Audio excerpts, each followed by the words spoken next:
Good afternoon, everyone.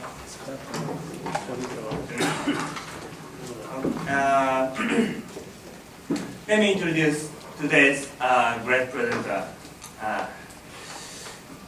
It is my great honor and privilege to introduce to you all our splendid visiting expert, Dr. Yubaraj Sangroula. He is currently a professor of Kathmandu Law School, where he used to file a position of the executive director, Nepal. And he has been teaching a number of subjects: jurisprudence, criminal justice, human rights, international law, professional ethics, and trial advocacy at the school at that school and Nepal Law campus for last 27 years. Besides his position as an academic, he has assumed a number of important posts in the past, such as the Attorney General of Nepal, which is a position established by the Constitution of Nepal. He also worked as the convener of the High-Level Task Force for Reform of Security Agencies of Nepal, 2009, the body constituted by the Council of Ministers. Furthermore, he headed the Bar Council of Nepal as a chairman in 2011. As for his academic background, he has a PhD from Delhi University, India. The area of PhD is Criminal Justice System and Fair Trial, which is a comparative analysis between the Nepalese criminal justice system and the criminal justice systems in India, Japan, USA, UK, Germany, China, and Sri Lanka. Actually, I went to visit him at his law school last month. At that time, I was truly inspired by his vitality and brilliant insights. I believe all of you will feel the same way today. So, Dr. Sangroula, the floor is yours. Thank you.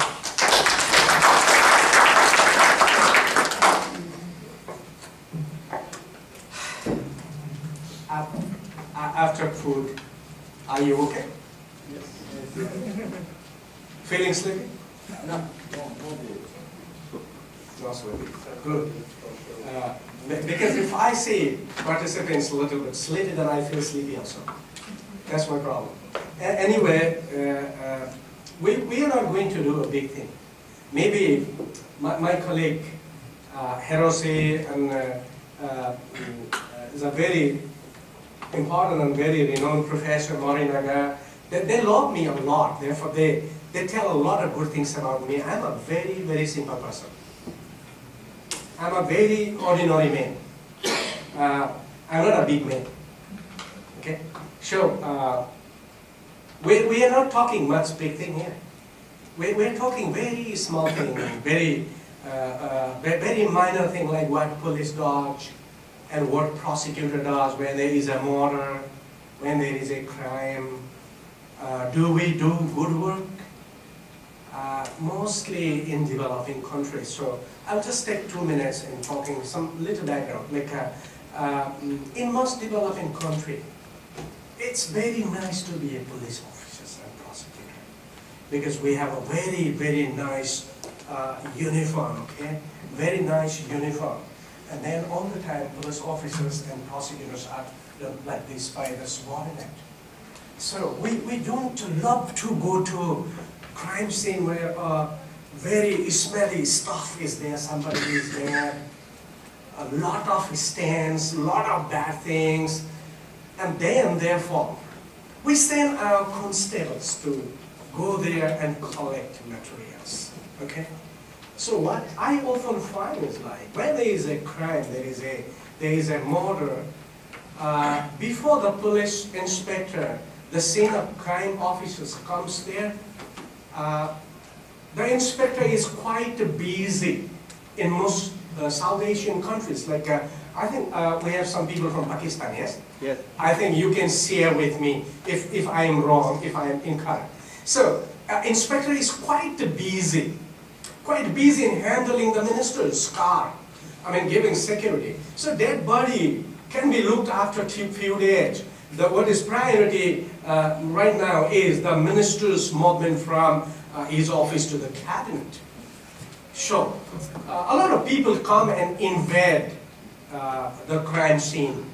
So there are a lot of footprints, a lot of fingerprints before scene of crime officers comes, and then actually we don't get any kind of evidence. So these are the things, very minor things I'm talking to you today. We will have a very nice discussion. So sometime I will be asking you a question also, and you can ask me questions too. So what I often believe is like criminal justice system in all democratic society involves some very important principles, involves some important institutions, and involves very much coordinated activities between these institutions. So without principles, we don't work. And without some very designated and very well-established institution, criminal justice system cannot work. And if there is not a very coordinated activity, coordinated support with each other, it doesn't work. So what I often see is that there is no structural system at such. Like criminal justice system is not a system in its structure itself. There are 4 different institutions involved. So it is system only functionally. It's only functionally it's a system. But there is no structure. Like a court cannot dictate police, police cannot dictate court. They have their own independence. But functionally, if we work together, then criminal justice systems come into being. This is very important. So, generally that we have 3 types of principles that we work. One type of principles focus on objective relation of crime and offender. There is a crime, what I call Corpus Delicti, and there is an offender. So some principles work to bring this Corpus Delicti and the offender's relation. Some other principles are related with the fairness and impartiality of criminal proceeding, and there are some other principles which are very much related with the unfailing burden of proof to be discharged by prosecutor. Okay, so these 3 principles are so important. But see, who works in the criminal justice system? Police, prosecutor, judge, defense lawyer, probation officers. Sometime in the juvenile justice, we have a lot of diversion activities and so many other activities. And then hospital, and then forensic laboratory, host of institutions are working. Who is responsible? Who is responsible to coordinate between all these? Judge, police, prosecutor, defense. Would you mind, what happens in Pakistan? Who coordinates? Can you please tell me a little bit? I think the system is running. There is no such coordinator among these all institutes. So there is no coordination at all? No, there is a coordination, but there is not a responsible person who is specifically to do the coordination. Yeah. So I don't know whether it is right or wrong. You can correct me. Just few months before, I had a report reading down that daily newspaper, which says that murder, rape, the gangsters, gang robbery, and other 2 types of heinous crimes. Out of 5, this very heinous 5 types of crime, the success of prosecution is only 10%. Is that true? It's less than 10% in Pakistan. Say it. Yeah. Say it there, gentlemen. I feel quite nervous sometimes. We are police officers. We are prosecutors. We are judges in developing countries. And we are looking after justice. But then, we are arresting people. 10% success rate. Is our criminal justice system either a hell of human rights violation or a paradise of criminal? Nothing more than that. Why? My hypothesis that I've been working for the last 20 years is, my hypothesis that this is a failure of prosecutor. It's not a failure of court, it's not a failure of police inspector or the police, it's a failure of prosecutor, because what I have been working is like, if the prosecutor guides the police inspector in a right way, scene of crime officers, everyone coordinates right way, the system starts working, is the background that I'm talking about. So this is my background, the whole thing. So what I will be presenting is like, I will be presenting that the role of prosecutor is too important in adversarial system, is what that I'm going to talk. So what, now let me go for my presentation ahead. I will be quite happy if you raise that hand and ask some question. But right after I make the presentation again, we will be discussing too.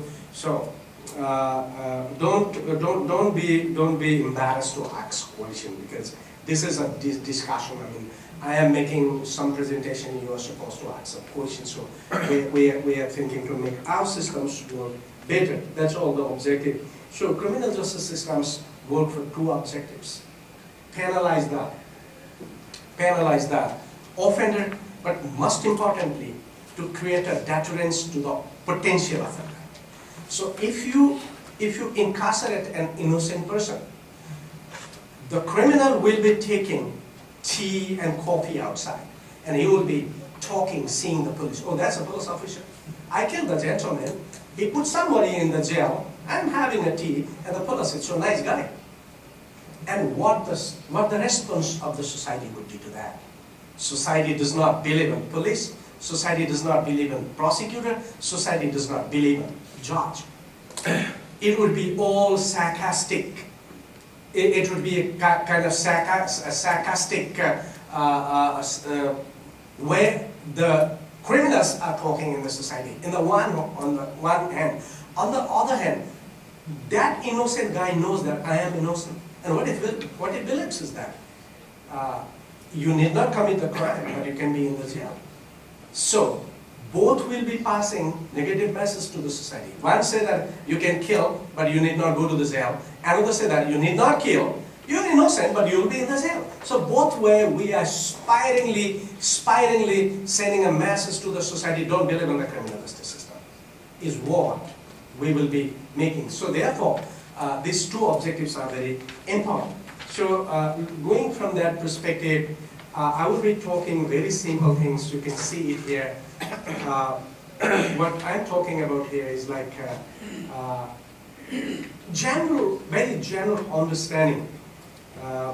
Two words I've been talking here is like Corpus Delicti and the relation of law.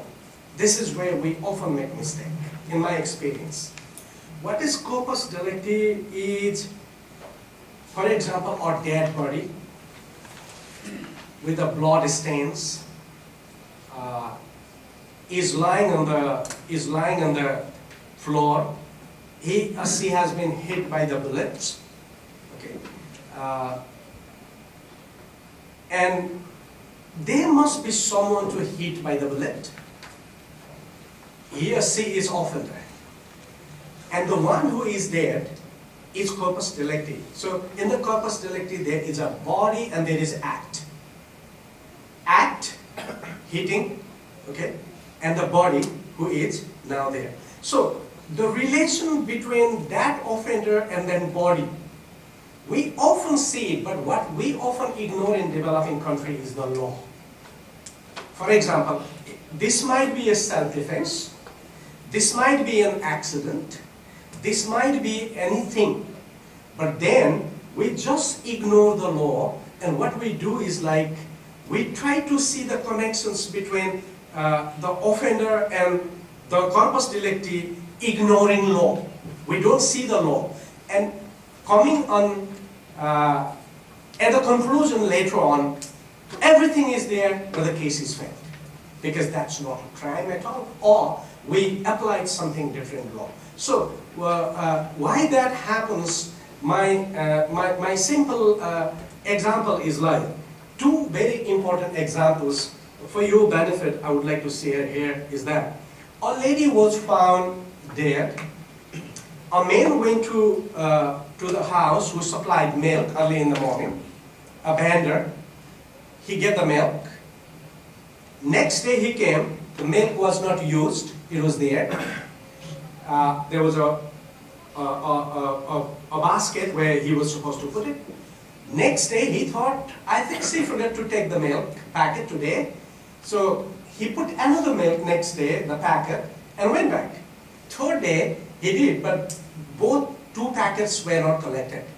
So he made a noise like, I've been leaving packets of milk to this woman every day, but she's not collecting. So some people from the neighborhood came and then pushed the door. It was locked from inside. She was alone.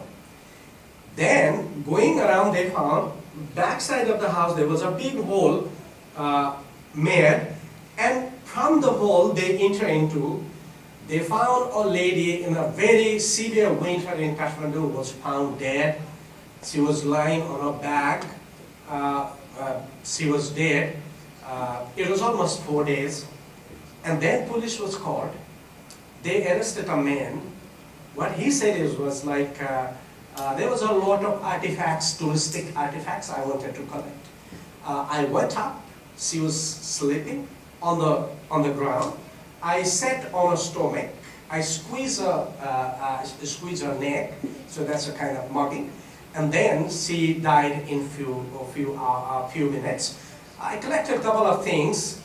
They were not very important. Then I went. So there was a confession collected. The case was brought to the court. When later on postmortem was seen, then what was found was like this was broken. This side was broken, okay? And there was a lot of blisters here. And then this, the first toes of the leg, the nails were broken. And a lot of bruises were there on the back side, on the front side. Then, now, it was a very important issue. Like, if we believe on his confession, he said that she was lying on flat, he sat on her stomach, he squeezed the neck, she died. But then, how this was broken, how these leg tools, the nails were broken. Then the medical doctor was called. He said that because the body was not lying on the back, but she was made to lie on her stomach. So somebody sat on her back, then her neck was pulled by some soft sort of saw or something. So it was because of broken, and because she was fighting for the death, she had a lot of struggle there for blister. So now, prosecutor did not see this. So the confession-based charge sheet was created. They did not read the postmortem report. What said is like, confession is clear, he killed. Went to the court, the time for disclosure of the evidence is gone. Now the expert came, the defense lawyer came, and defense lawyer said that this was not, the confession was not true. My client was pressed to say that, therefore he said. So he showed controversial evidence. The case, I mean, he was released. All 5 people who were involved in it, they were released by the court. It was a great success of defense, but it was a biggest loss of the society. So, if prosecutor had seen it, he could suggest. So, in most developing countries, the lacking of cooperation between prosecutor and inspector or the police is a serious problem. So what I have said here is like, one has to keep in the mind that some act has become corpus delicti by virtue of law. Malum in se, for example, murder, and some crime have become crime because law has prohibited. Malum in prohibita. So this is so simple. I think this is actually, we discussed in the first year of law, but these first year law stuffs become important for all our life. when we become investigator and prosecutor, which we forget. So we are making mistake, not by knowing nothing, but we are making mistake, ignoring these very small things. So this is therefore so important. What I say is therefore is like a prosecutor has to see all these things and should instruct the investigator what evidence he needs to do. So then my conclusion here is that if you don't go to the scene of crime as a prosecutor, you are making a mistake. That's my hypothesis. And again, to confirm, like most prosecutors, there are some prosecutors from my country, Nepal also, and also from Pakistan. Is there any South Asia? Only 2 countries. Yes. So, how often do you go to my Nepalese colleague? How often do you go to scene of crime? Do you go? No. This is a problem. Why we are suffering? Why we are failing in criminal justice system? Because scene of crime is not my matter of concern, because I am a great lawyer. I'm a state lawyer. I should not go there. State has given me a very nice car, very nice dress, okay? I am supposed to stay in a nice chair like that. This is, and the police inspector comes and often says that, how are you, sir? Okay, this is, I am the prosecutor. Unfortunately, we are sending so many innocent people to jail, and we are getting so many criminals out of the jail, and then we say that politics is not working in our society. We say judge is not working in our society. This is in Maldives also, yes. Yes, that's true. Because I have been in Maldives. Too many friends of prosecutors, my friend there. Pakistan, my colleague is there. He agrees to me, I think. So, Corpus Delicti, in a crime scene, what I'm trying to say is like, Corpus Delicti and the offender's relation is so important, which is established by the scene of crime.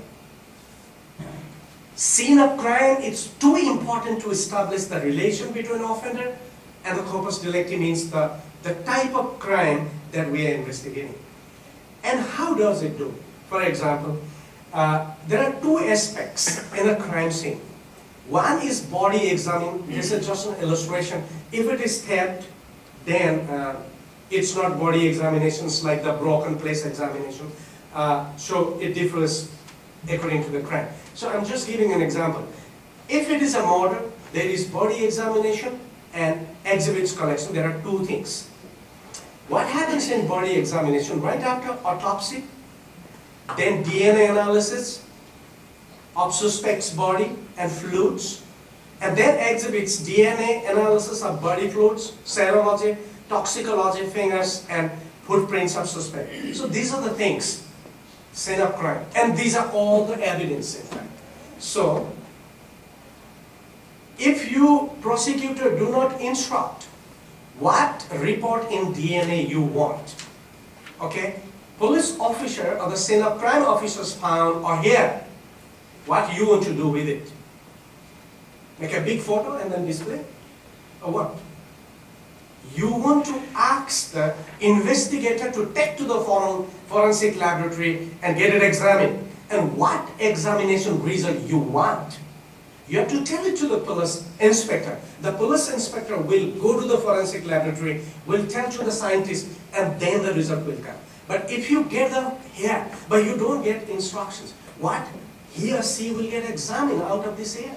What he or she will be doing? So many evidences, traces, or the exhibits are collected in scene of crime. But the scientists do not understand what is the evidentiary importance of it. Therefore, the prosecutor should be in the scene, watching and telling the inspector or the scene of crime officer to what he wants from this evidence. So this is all. So your role, prosecutor's role, is too important here. That's all what I meant to say here. Then, another, like, it's a very general understanding. I'm talking about protection and preservation of the scene of crime. Therefore, it's so important. If something happens which is called crime, this corpus delicti and offender are kept attached by the scene of crime. Naturally, the examination of crime scene is vital. What is biggest problem, at least in South Asia? I can very assertively say that this scene of crime does not have any importance for us. Okay, what happens? The time something happens, 10 people go there, and the head constable comes, he goes, he's an officer. Everybody, I mean, all scene of crime is invaded. By the time scene of crime, the scene of crime officers goes, everything is invaded already. So one student of mine did a study last year. He was a police SP in my college. He did a study. What he found is, like, in 78% of scene of crime, police themselves were a problem to contaminate the scene of crime, because they went and examined everything, they entered there, and then by the time scene of crime officers came and picked up the traces, they were not evidentiary because they all were invaded. So this is simple information that you have to mark the scene of crime, and then should not allow anyone until scene of crime officers will come and examine and picks up the evidence. This much education will, I think, will be helpful to collect so many important evidence for us. And this police is making this mistake, not because he is dishonest. Police is making this mistake. Police is not diligent. Police is bad guy, because police does not know how evidentiary importance of the traces will go, because this is the role of prosecutor. So prosecutor has to be able to say, when there is a crime, he has to be able, or she has to be able to say that these are the evidence I need. Only then police will be very sincere to work. So what I mean to say here is, like, it is the gap of coordination between police and prosecutor. It is the lack of cooperation between prosecutor and the police that we are losing evidence. And why that happens is, like, I have talked about here, like, generating connectors of corpus delicti and offender is the main purpose of the examining the scene of crime. Why scene of crime is important is, like, to keep the connectors.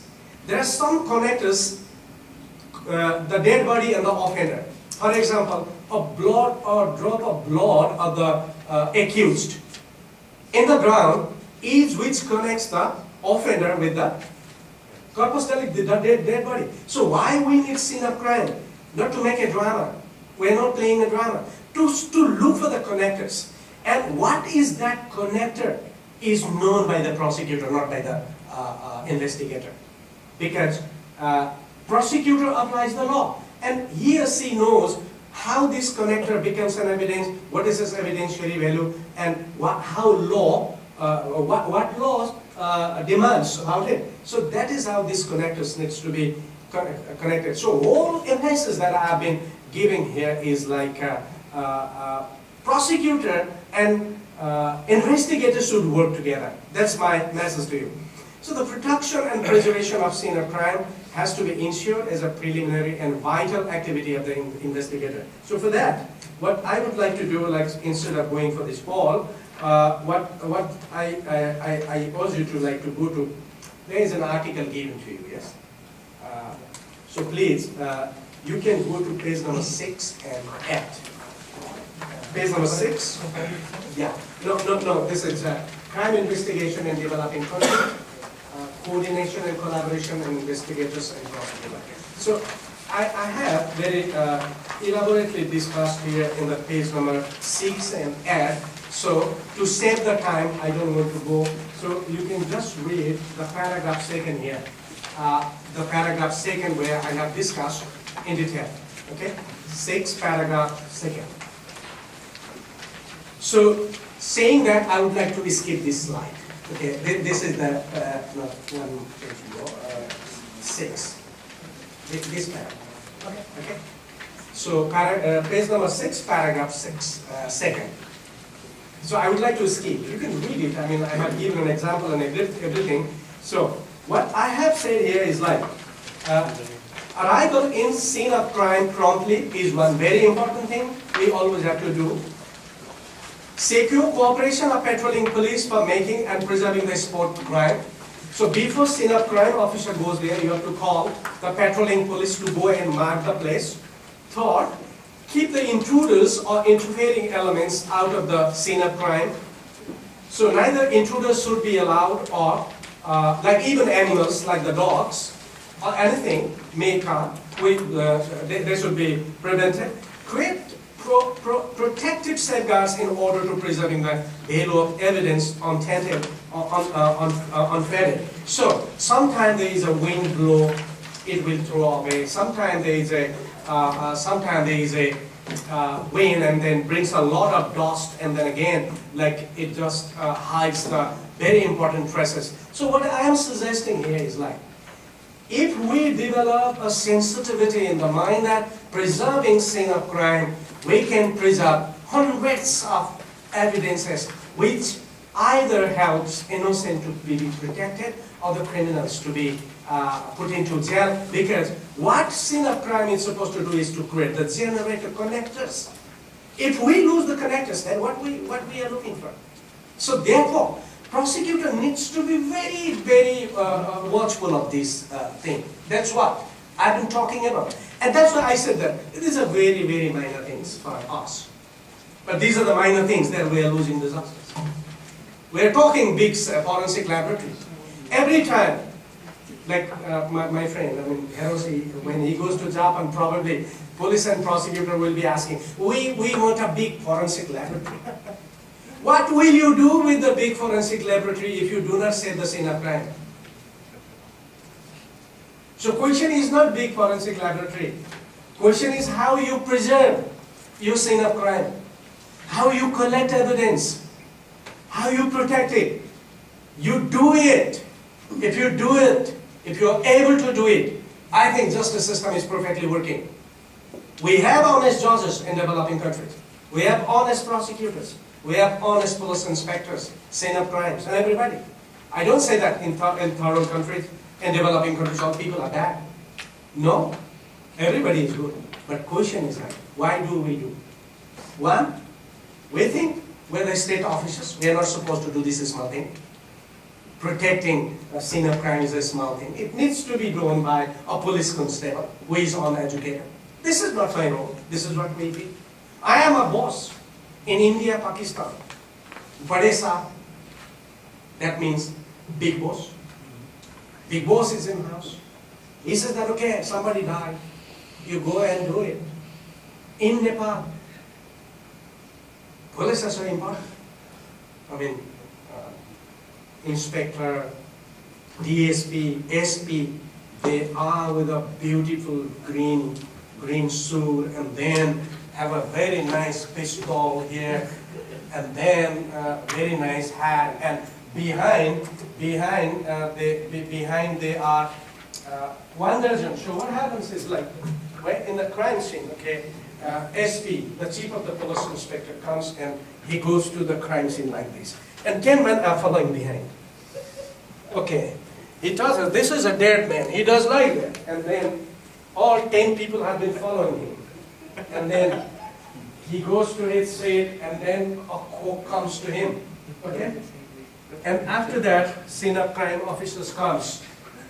There are a lot of footprints, but not of the culprit, but of the SSP. And I think that's true in Pakistan and Maldives, if I am not wrong. I don't know other countries. There is some friend of mine in Kenya. Is there anybody from Kenya here? I think. Am I right? Yes. Because we shared an apartment when I was doing PhD in Denmark. There were two very nice police officers from Kenya. They were also doing that. So they used to tell a lot of, because there's a lot of things I was writing there. These are the issue that I'm talking about my thesis actually. So Kenya is the same. The only difference is like Kenya has bigger weapon. XLR with police, yes. I don't know what is in Bhutan. I am not, but what do you think, Shamaji? We are back. Previously it was like, now I think over a period of time now you are improving. Conventional to a modern policing, so we are. You are improving, but it's still problem? Yes. Okay, fine. So this is what, very simple thing, okay? So, what I'm suggesting here is like, arrive in a scene of crime promptly, secure cooperation of patrolling police for making and preserving the spot of crime, keep intruders or interfering elements out of the scene of crime, create protective safeguards in order for preserving the value of evidence, untainted and unfettered. This will tremendously improve our investigation system. But this is a matter of concern of prosecutor, that's what I'm saying. Prosecutor has to say the investigator, time and again, don't spoil the scene of crime. Only then, they will take it. So it is not a matter of concern only for the police. It's a matter of concern for the prosecutor too. If he or she wants to be a prosecutor, if he wants to be a big boss, that's the different thing. So, toward general understanding that I'm talking about is like technical expertise, diligence and honesty out to go together while working in the scene of crime. When you're working in the scene of crime, there are your expertise, your technical expertise, your diligence, your honesty should go together. There is a crime. A girl is, a 14 years or 13 years girl is raped. See her life. Our jokes, our insincerity will destroy our life. So what I often say is like, therefore, police is not a force as an investigator. Police is an actor of justice as an investigator. So our image, police has two images. One is a member of the force. He has a gun. As a police, right. But as an investigator, he or she loses the image of the police as a force. Now, he or she becomes an agent of justice. So, you should not have two hats. When you become an investigator, you already lost your image of police. You're not a member of force. You're an agent, you're an actor of the justice. Only then, you use judicial mind. You start looking importance of the evidence. You start thinking how important is your role in the disposition of the justice, or the delivery of justice. So, if we do not forget our image as a police officer, as a member of the force, we will not be sincere in preserving evidence. We will be not very sincere in becoming technical expert. We will not be diligent and we will not be honest. So, by the time we become investigator of the crime, we should stop thinking that, okay, I'm a member, inspector, DSP, SP, something like that. I should feel that. I'm an investigator. I'm a scientist. I'm a maker of the justice. My small mistake will push someone to the death penalty, or my small mistake will release a hardened criminal. If that is there in my mind, and then only I work. But if I continue to be police officer, I will not look. I will always look behind the state, and I always like to please the state.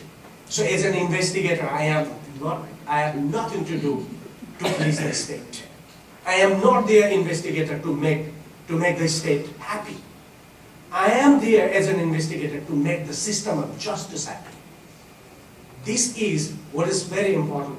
So, masses need to be kept out. Only concerned persons must work out, must in the spot. Investigator must properly observe the evidence as advised by the prosecutor. So, prosecutor's role is so important. The investigator must collect everything found in the scene of crime, This is on what makes evidence or not is a jurisdiction of prosecutor. Teamwork of prosecutor and investigator is thus vital at this point. So, in the scene of crime, what I say is like,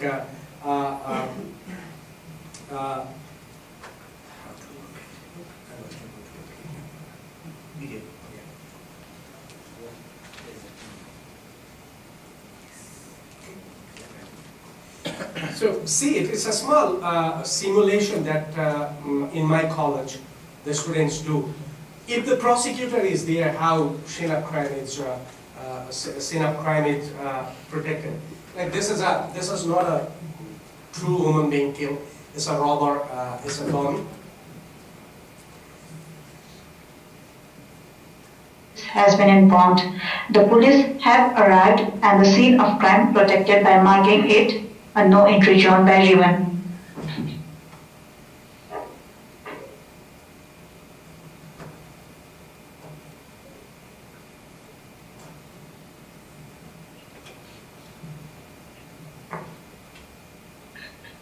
The scene of crime officer has arrived and started his work to teach students on importance of collaboration and coordination between the investigator and prosecutor. The prosecutor has been present in the scene of crime and has duly instructed the investigator to collect all evidence and traces found in the spot.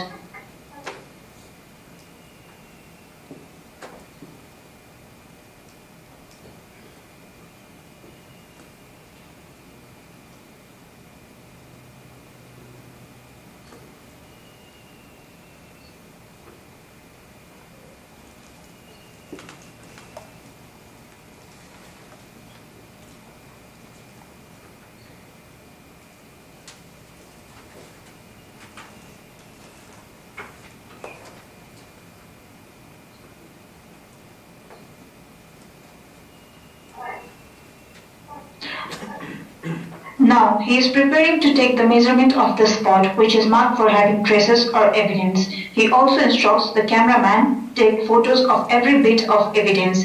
Taking photos of evidence is important because sometimes we just ignore the relation of one evidence with the other. So when analysis is done, the prosecutor has to see the pictures and try to see the relation of one evidence with the other.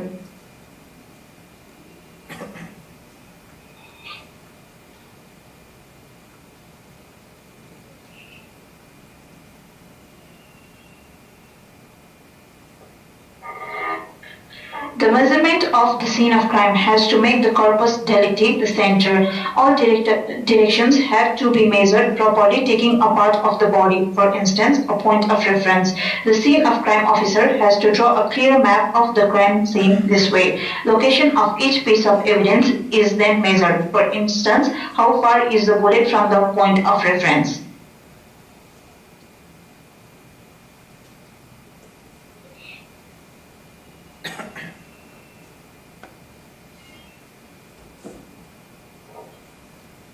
The scene of crime officer has preferred to take one of the legs as the point of reference for showing distance of each piece of evidence in the spot. The details of each piece of evidence will be accordingly marked. The prosecutor is in the scene, so it is he who suggested doing so. It means that the prosecutor's mind has started working to see the connection of each piece of evidence with other. Such an experience is necessary for giving a background for interpretation of each piece of evidence.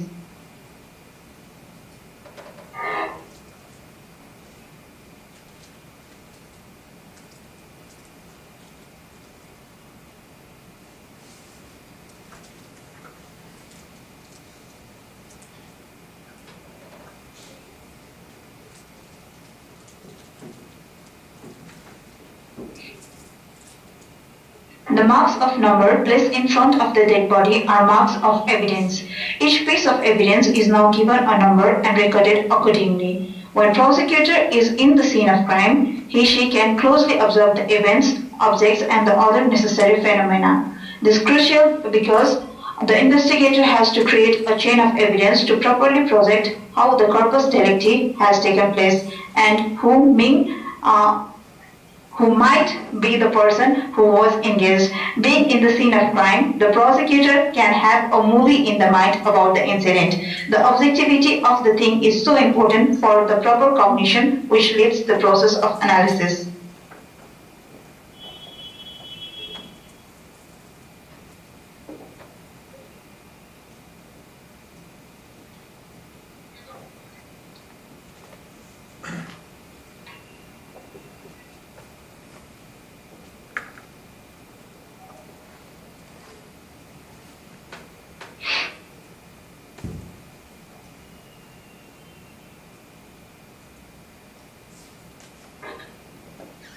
The scene of crime officer instructs general people around the spot to help in the process of investigation by remaining cool and calm. He instructs the people around how important every piece of trace and evidence in the spot is.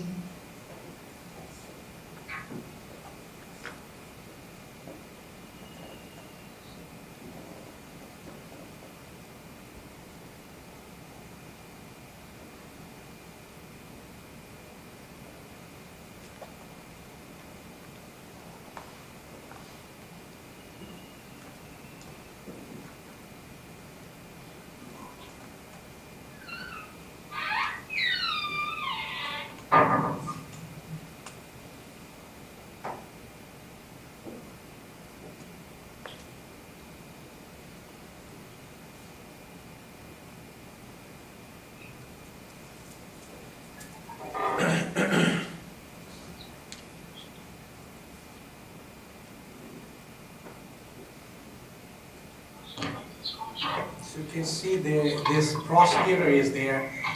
Is those simulations show he is asking like how to connect the one relation evidence with another. So he is already projecting in the mind like what evidence would be very important, because there are some bullet marks and there are some blood stains and also knife. So he is asking like this process will continue till everything is properly recorded and every piece of evidence and trace has been picked up from the scene.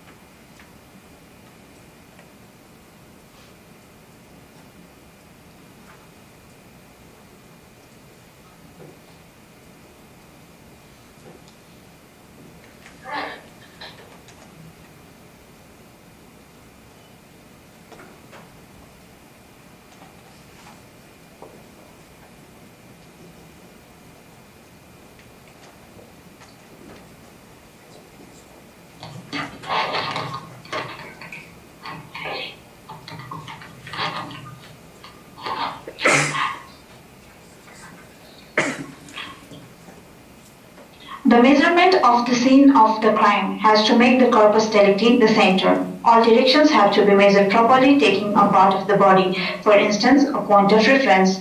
The scene of crime officer has to draw a clear map of the crime scene this way. Location of each piece of evidence is then measured. For instance, how far is the bullet from the point of reference?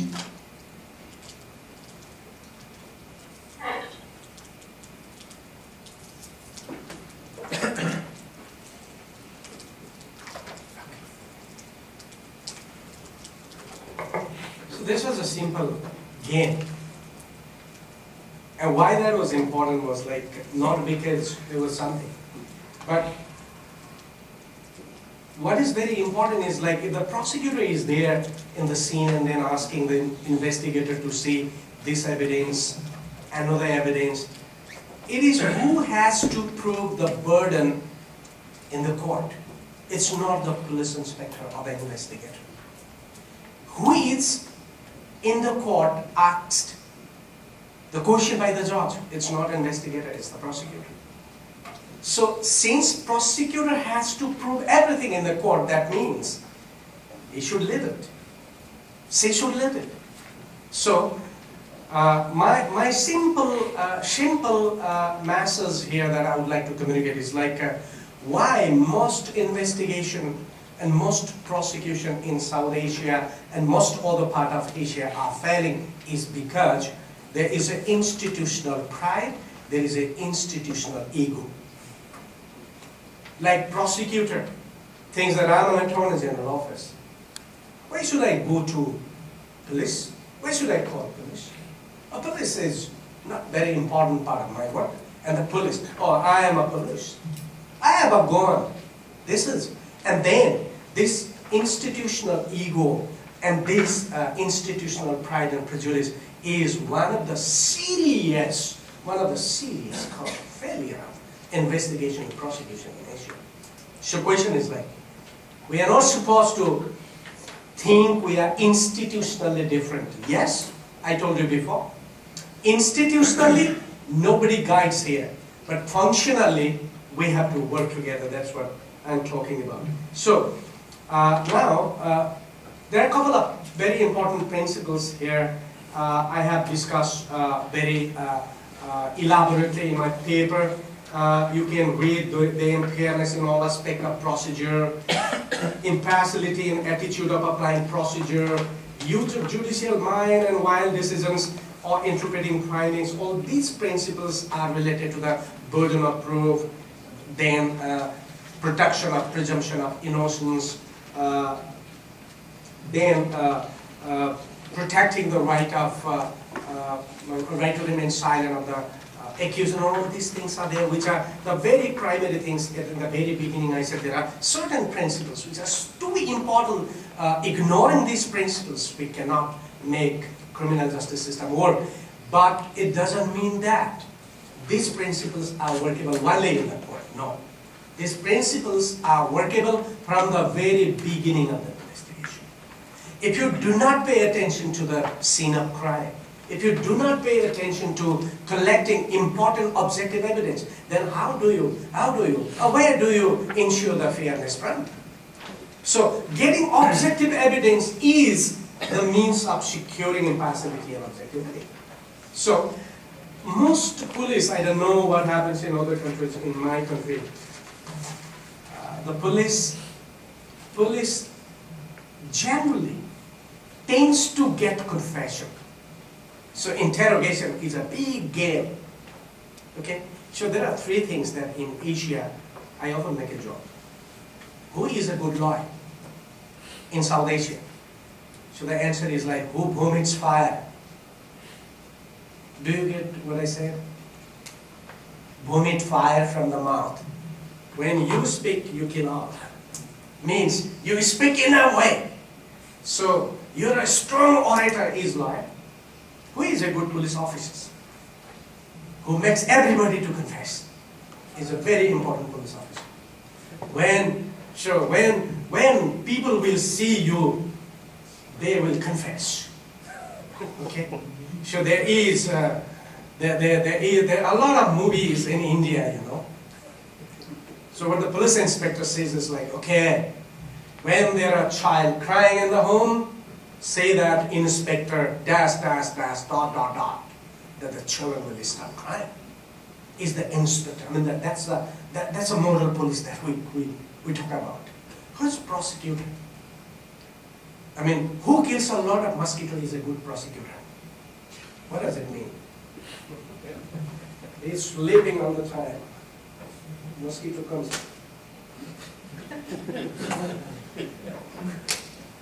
This is a good prosecutor. And that's a reality. If you don't work, you're a good prosecutor. You have a strong power, you're a good inspector, good police cop. And you feel that I have a sense of knowing who is criminal and who is not. You're something like a god, is a judge, who speaks so strongly is a lawyer. These are for negative marks that we are working with. We have to forget them. If we have to forget them, we have to start visiting the scene of crime, collecting evidence from the scene of crime, collecting connectors. So we have to build a system. So this is what generally in South Asia. So you can read a lot of this, and I have given a lot of example about here. So now I will talk three very important misconceptions. There are some misconceptions. You can read this misconception in my paper in page number 8. There's a detailed discussions with example. So these misconceptions are, police machinery in the developing society takes criminal justice system as a police power. It's what you find a lot of articles written in South Asia. Criminal justice system is an instrument of state to prevent crime. Criminal justice system is an instrument of state to put the descendants in the bar, and therefore in India, Bangladesh, Nepal, Pakistan, we always look for a special law, yes? Or special security law. A special security law gives a special power to the prosecutor and police. For example, TADA in India, Terrorist and Destructive Act. Like you can catch anyone, you can put anyone in the jail, in the police custody without any discrimination. That's in Nepal also. We don't have, but all the time what we have been demanding like the special security law. So that empowers prosecutor and the police is a tendency. So why we do is like we take criminal justice system as an instrument of the state. No, criminal justice system is not an instrument of state. It's an instrument of protecting human rights. It's an instrument of protecting welfare of the society. It's an instrument of protecting innocence. It's an instrument of protecting the better security of the society. So state should not be abusing it. So prosecutor and the police should not be helping the state to abuse it, is what that I'm trying to say. The investigator becomes psychologically obsessed to consider that the person who is a suspect or accused is the matter of central importance in the investigation. Who you arrest, you examine, you look for evidence against him or her. You never think about it. And if the person is proven guilty, he goes to the jail. If he not, then we will not look for another culprit. Neither we give compensation to those who were declared innocent. So see, I mean, what big dilemma that we have been working with. The reason is that we are not looking objective evidence. So this is very important, therefore. In most developing countries, another saddening psychology based on the misconception too, is that the work of crime investigation is related to an inherent power of the police institution. Not necessary. It's not necessary that police investigates. The state can give some other institutions to investigate. But generally, police is engaged because they are good people. But then what we think is like in South Asia, I am a police, therefore I am an investigator. I never think that I am a police, therefore investigation is given to me. No, what I think is like I am a police officer, therefore investigation is my inherent power. Is that what we believe? Not necessary. In number of other crimes, police are not investigators. Even in Nepal, for example, if there is a crime committed against the forestry, police is not an investigator. Forest officer is the investigator. In the custom officer is the investigator. It's not necessary that police should become an investigator inherently. Not necessary. But the state believes that police is the most important institution. Therefore, police are given investigator. Therefore, why they are working is that because a state prosecutor needs very important evidence to prosecute someone. Therefore, police is working for the prosecutor. So, investigation is therefore part of prosecution. Prosecution is not part of the investigation. What in Nepal, police believes is that prosecution is the part of investigation. So he brings file in 20 days to the prosecutor because prosecutors are killing mosquitoes. So that's my institution. Therefore, I speak so hard because I was an attorney general. I was also killing mosquitoes.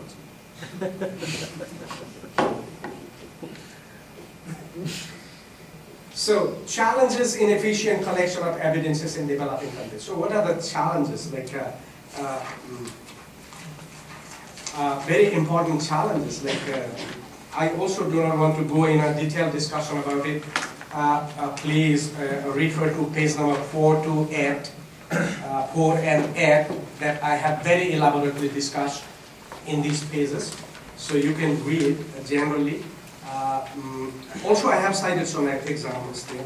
But there are some very important challenges. One, efficiency relating to evidence collection is philosophically related with the ultimate goal of the safety of the society. Criminal justice system ultimately works for the safety of the society, and that safety of the society is worked out by two ways. One, penalizing the culprit and creating a deterrence to the potential offender. Penalizing some who has committed crime, the potential offenders will be afraid of committing. So that is generally objective. But other way around, what we can say is objective, therefore, is also to protect the innocent. Therefore, we very strongly work with the principle of presumption of innocence. The efficiency in collecting evidence in developing countries is facing the problem, facing the following challenges. One, looming insensitivity in the concerned stakeholders. This insensitivity arises for the following problems. One, it's a general understanding among investigators, the prosecutors, and a large section of the legal intelligentsia that the power of crime investigation is inherently associated with the policing institution of the state. I already explained, I need not explain more. In most developing countries, the institutional accountability is exaggeratedly emphasized by the investigator and the prosecutor. Actually, who fails is not police. Who fails is the investigator, individual. So accountability was supposed to be individual, but then accountability is the institution. So it's a failure. Narayanji, there is my colleague from Nepal. Have you ever been punished for failing prosecution? Have you ever been punished for failing prosecution even? No. Any case you can fail, no problem. It is the failure of the Attorney General, not the prosecutors. Until and unless we have a system, failing prosecution and investigation is an individual accountability system does not work. Because we emphasize institution, not individual. So it's a very serious problem. Second, third, instrument of state to ensure safety of the society by criminalizing unacceptable behaviors, penalizing the wrongdoers, and deterring the potential offender is an objective. But what objective that we generally think that I have explained a little bit in the paper is that it is the success of the state is what we talk about, not the success of the society and the reducing the crime. But what we say is this is the state. We are working for a state. So this is, I don't know whether it brings a sense in English. What we say is I have taken a salt of the state. Salt means, it's a Nepalese proverb that because we are a landlocked country, the salt is very, very expensive in us. So it is more expensive or more important than sugar because we don't make salt. So if I have taken a salt from the state, means since I have taken money from the state, therefore I should work for the state. So what happens to somebody is not my problem, but the state should not fail. So that is what, therefore, do deceptive interrogation, give some slaps, people will confess, take to the court. And then, I should not say so many things. So following institutional apparatus must be adopted to address the problem discussed before. Therefore, the arrest and detention is to be based on objective evidence, but not on speculation or discretion of arresting or detaining agencies. Therefore, go to the scene of crime, collect evidence, then arrest only after that, if there are evidence. But what is here is you destroy the scene of crime, you don't have collected any evidence, person is arrested, put in detention, and then after 25 days you say that there is no evidence you prosecute. Why did we arrest that man? It's a big question. Even then in a simple society what these people say that, oh, there is a God, therefore God released. Prosecutor was very bad, but the God was so kind. So I am released. Police was so bad, but the God was nice. So I am released. He doesn't go to the court complaining, asking for the compensation. These people are very simple. So therefore probably we are making mistakes without any accountability. The state is expected to exercise this power by recognizing and protecting the due process of procedural rights of suspect. Only we can do all these kind of activities recognizing the due process. And then we need to recognize the procedural rights of suspects. We should not do something thinking that the person who is arrested is a guilty, the person who is arrested is a bad guy. Sometimes we may be bringing a good guy too. Prosecutor must apply charges subject to laws that can be corroborated by the evidence. So we should apply the law. We should execute the law, which is supported by the evidence. We should not apply those laws which are not supported by the evidence. So this problem, that challenge that I talked about, should be addressed by applying these institutional principles or apparatus. Then, if we have to do that, these three rights are so vital. Presumption of innocence, we should work with the presumption. Right against self-incrimination, because the burden lies with the state, burden lies with the prosecutor. Therefore, I may not speak. And then right to representation by lawyers. So I have a right to be represented by the lawyer. If we apply these principles, then again, what I am trying to emphasize is like, all this happens, these principles will be protected if we believe in the objective phenomenon of the crime. If we believe in the scene of crime, if we believe in applying scientific evidence, if we apply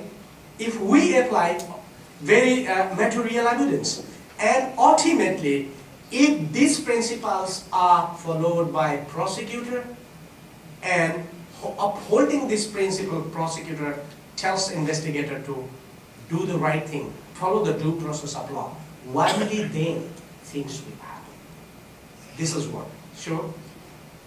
Now,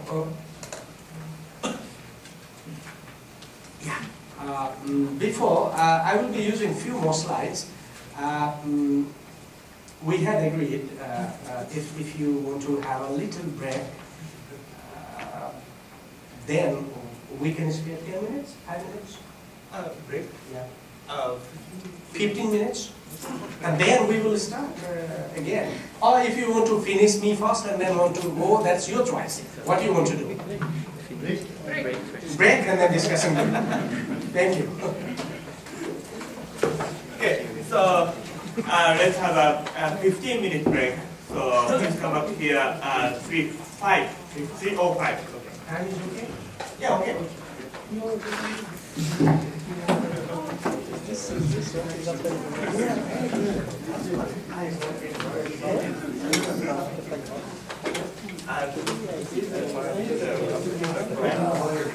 I'm sure. I'm sure.